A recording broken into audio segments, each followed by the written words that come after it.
का हलबो कंडम पुत्र सॉरी का हलबो रे सारे चोरावा तू सर यही लाइक बाड़ा वही से तरह का चोर कह के सम्मानित करता नहीं। अब भाई लोग तो हम लोग को मन बोलो चाहे ना जब जब भोजपुरी इंडस्ट्री में कोनो छोटा मोटा सिंगर नु कोनो अच्छा गाना गा देला नु उ सिंगर के गाना सरवा चोरी करके लिखेला थोड़ा बहुत ओकरा में चेंजेस करी उ गाना का टोटली मतलब ही सरवा चोरी करी ओही से एकरा के भोजपुरी इंडस्ट्री के चोर राइटर आदमी कहेला। इस सरवा का अगर खेसारी भैया तनी ज्यादा पैसा दे दिहनु तो सरवा खेसारी भैया के मुठो मार दी और भाई लोग खाली मुठे ना मारी सरवा का मन करी तो मुंहों में ले ली।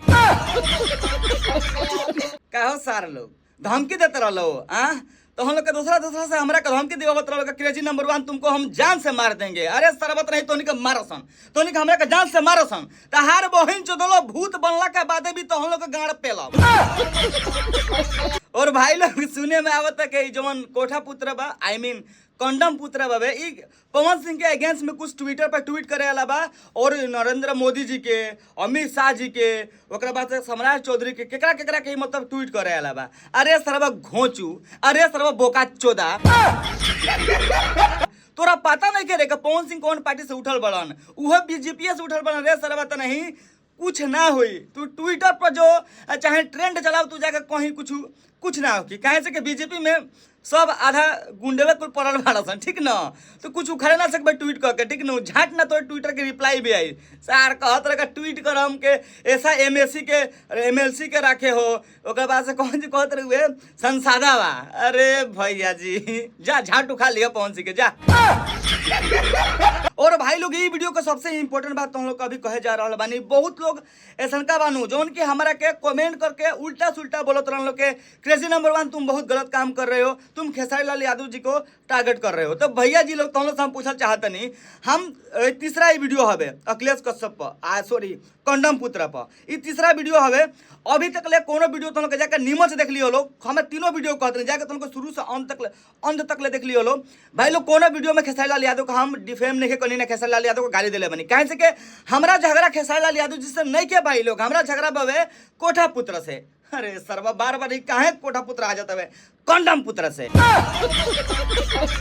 तो भाई लोग सिंपल से बात बवे आज से जौन जाना भी कमेंट करी हलो हमरा के वीडियो हमें पूरा फुल वॉच करी हलो फुल देख लियो ओकरा बाद कमेंट करी हलो तब जाके तुम लोग को समझ में आई कि हमरा केकरा से दुश्मनी बवे। तुम लोग थोड़ा बहुत वीडियो देखत रहलो आ कमेंट में आके कहत रहलो के एक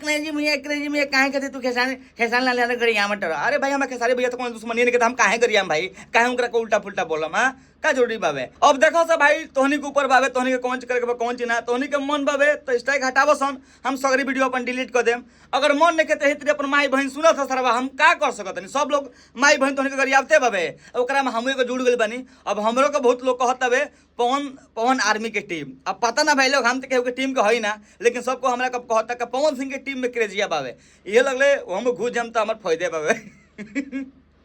ना सर देखो सर तोहनी के मन बाबे तोहनी के ऊपर बाबे हम तोहनी से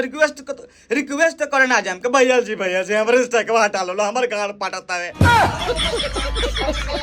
हम ऐसे तना कह जाम तोहनी के ऊपर बाबे हटेबा सन हटावा सन नहीं हटावे के तो ए तेरी माई बहन अपन सुनत रहो सन। बाकी भाई लोग अगर वीडियो देखा अच्छा लगे तो वीडियो को लाइक कर दियो वीडियो देखा अच्छा ना लगे वीडियो के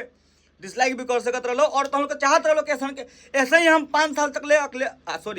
ऐसे ही हम 5 साल तक ले कंडम पुत्र का पेलत रही तो वीडियो के दबा के शेयर कर लो कब शेयर करके वीडियो ना करनी भाई लोग वीडियो के दबा के शेयर कर लो अभी तब कंडा मौका लगे पहुंचा दलो कहे कि सरवा